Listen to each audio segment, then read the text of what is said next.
জল জীবন প্রকল্প নিয়ে অভিযোগের শেষ নেই। অভিযোগ, শ্রীনগর পঞ্চায়েতের কান্তাচোলা এলাকায় ৩ নম্বর ওয়ার্ডের জল পাম্প সংস্কার হচ্ছে না অনেকদিন ধরে, যার ফলে বাড়িঘরে নোংরা জল সরবরাহ হচ্ছে। অভিযোগ, বহুবার স্থানীয় পঞ্চায়েত প্রধান এবং নেতাদের এই বিষয়ে অবগত করলে কাজের কাজ কিছুই হচ্ছে না। রবিবার বাধ্য হয়ে সংবাদ মাধ্যমের মুখোমুখি হয়ে এই বিষয়ে ক্ষোভ উগরে দেন স্থানীয়রা।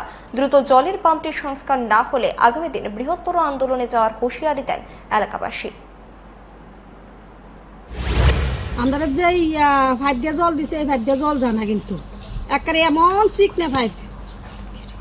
আমরা ওনকার বালা এর মোটা পাইপ দিয়ে জল না দিলে কিন্তু জল যাইতো না, নলে তুলে নেগে। আমরা জলের লেগে সমস্যা, আমরা জল পাইতে আছি না। কতদিন আগে দেওয়া হয়েছিল এটা? কত ইয়ে আছে, 5-6 মাস হয়ে গেছে, কিন্তু আমরা কিন্তু রিকোয়েস্ট করতে আছি, কিন্তু আইতেছে না, জল দিতে আসে না। ভাই, স্থানীয় পঞ্চায়েতের প্রধান মেম্বার যারা আছে বা অপারেটর যারা আছে তারা কি কি দেখে বিষয়? সবাই জানা নিয়েছে। তারা কইছে কন্ট্রাক্টদারি দিব, কন্ট্রাক্টদারি পাতে নাই।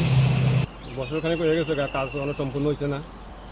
আমিও কন্ট্রাক্টরে বারবার কয়েকদিন পর ফোন করতে আছি, কইতেছে কয় তো লোক ফাটাইতে আছি, কয়েকদিন পরে আইব। এই আইব আর কয়েকজন ফাটায়, এরপরে মনে করেন যে কাজ করে যায়, জলের প্রেশারটা দিলই পাইপটা সুচ্ছা জায়গা। কাজ কিরকম হয়েছে কি মনে করেন? কাজ সম্পূর্ণ হয়েছে না, ওইদিকে অর্ধেক কাজ হয়েছে, আবার জল যায় না, ওইদিকে অর্ধেক জায়গা ফাটতে। কতদিনের মধ্যে এটা ঠিক করার কথা ছিল, যে এটা পরিপূর্ণ করার কথা ছিল? যেমন কন্ট্রাক্টরের একটা তো মেয়াদ আছে না।